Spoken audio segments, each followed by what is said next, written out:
Hello children, welcome back. Geeta Jayakumar once again with you all today.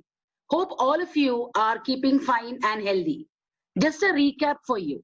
We had studied about the concepts of health and diseases in our previous session. This session, we are going to study about the causes of diseases. So have an enjoyable experience. Thank you. So children, let us now move ahead to the next content. What does disease look like? How does it look like? How do we identify a disease? Yes, we understand that we are sick when we have certain symptoms. What are symptoms? Symptoms are external manifestations of a disease. When you are sick, you go to the doctor. When you complain about fever, or when you complain about a cold, or when you complain about loose motions, then the doctor hears or listens to your symptoms, and then he confirms, then he says that you have been attacked by a particular microbe. So by saying about the symptoms, the doctor comes to diagnose a disease. So symptoms are something that help the doctor to diagnose the disease that you are suffering from. So symptoms are the external manifestations of a disease. So by looking at the symptoms, we can classify the diseases. Diseases are mainly of two types. They are acute and chronic diseases. The acute diseases are something that lasts for very short period. The manifestation of a disease depends on several factors. The mode of infection and duration of a disease are few factors important for the manifestation of a disease. On the basis of manifestation, the diseases are broadly classified into two types, the acute and the chronic diseases. The acute diseases, you are very familiar with the common cold. Diseases that come very rapidly, that they may have very mild symptoms. They may last only for few days. They are called acute diseases. Our common cold, cough, small fever, etc. They may not be that dangerous. After a few days, we can resume with our works. But another type of disease that has got severe symptoms and last for a long time, they are called chronic diseases. Example is elephantiasis. As you can look on the screen, as you can see on the screen, the person affected by elephantiasis.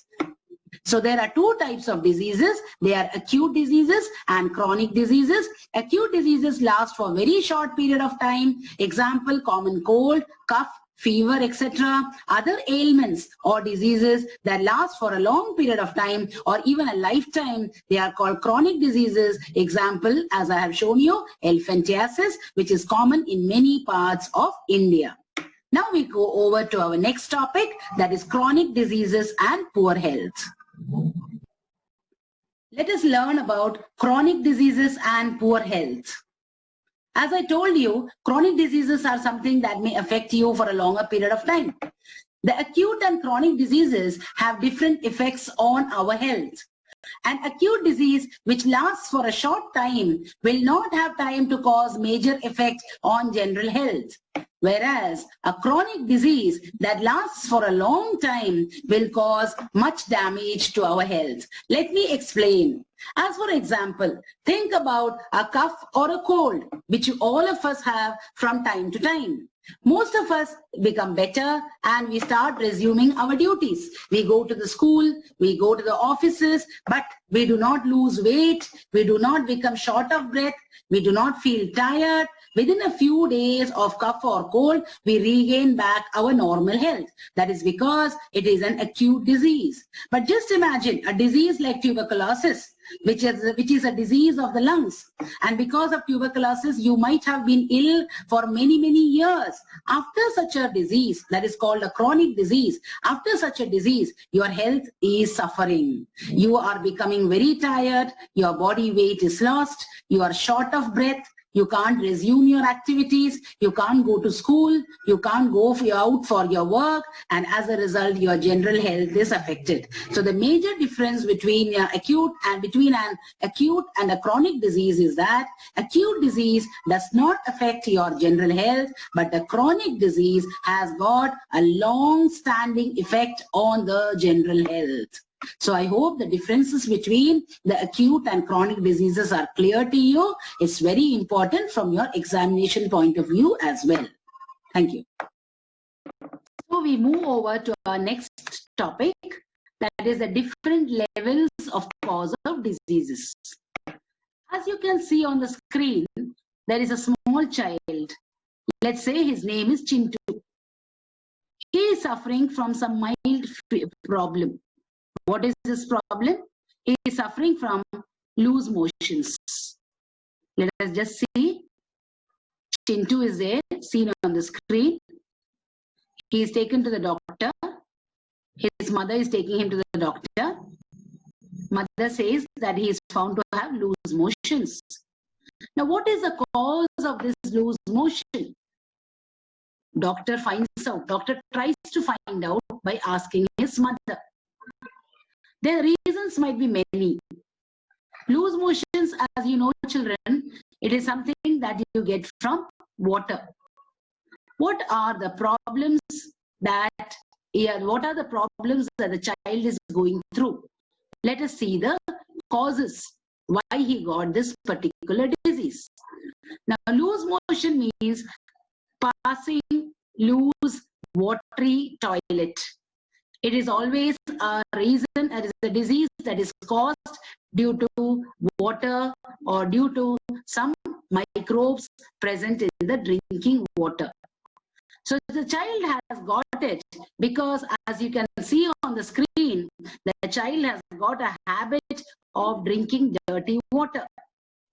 Maybe there is some virus in that water which goes inside his body.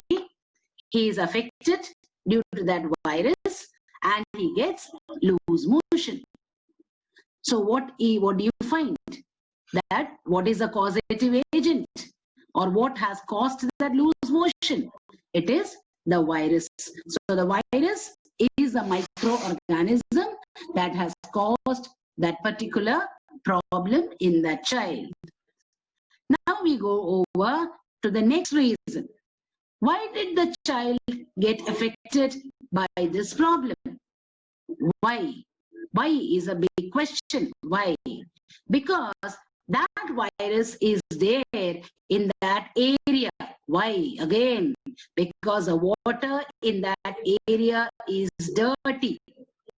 Why is the child drinking that dirty water? Why is he not as lucky as you all are?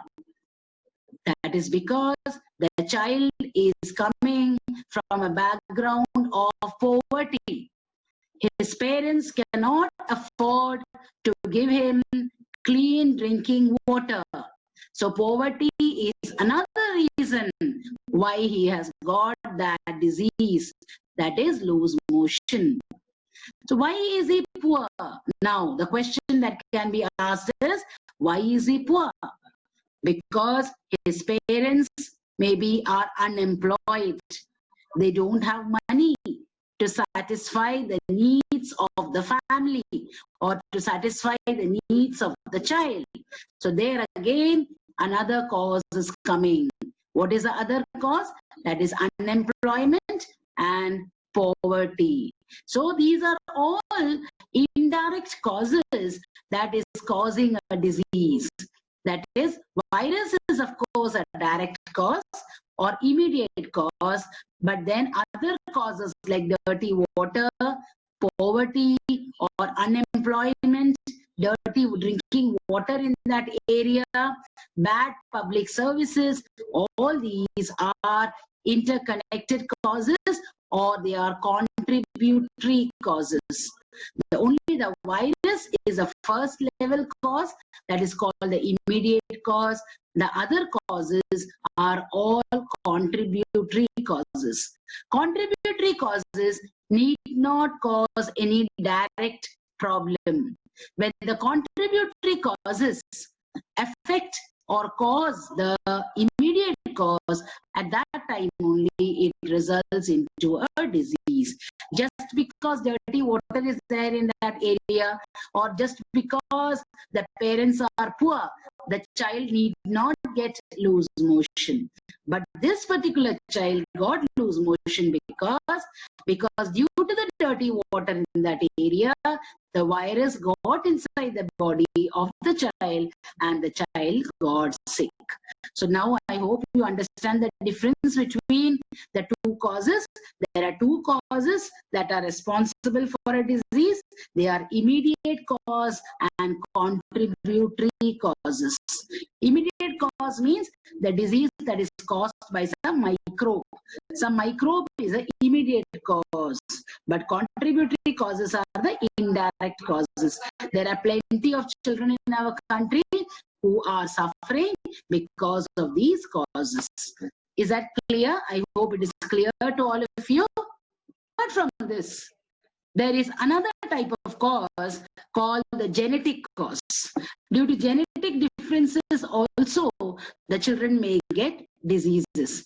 Just imagine, there are two children in a particular area, child A and child B. The child A gets a disease, but the child B is not affected by the disease. Why? That is because of the genetic structure of the child A. Maybe he has got certain features from his father and mother which made him vulnerable to that particular problem. But child B had maybe had a better genetic structure compared to child A, so he was not affected by the disease.